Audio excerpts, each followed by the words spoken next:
lunga barba bianca, con i riflessi della schiuma del suo mare, due occhi chiari senza età, che non conosco la paura,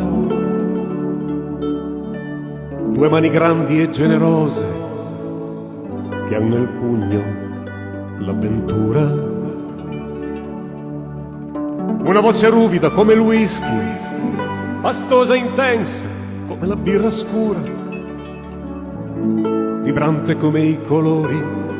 della sua terra, come il cuore antico della Scozia.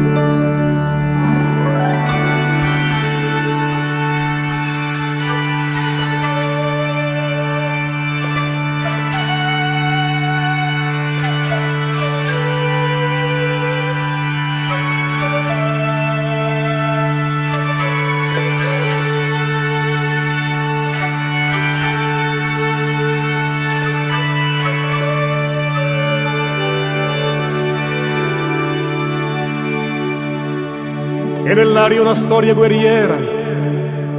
avvolgente come il fumo dei pub, sospesa come il tempo dei naviganti, come il tempo che accompagna i musicanti. E tra violini, citerne, cornamuse e una ghironda emozionata e un po' curiosa, si alza il canto solitario e a noi stranieri, poi corale e poi compagno per sempre di Michael.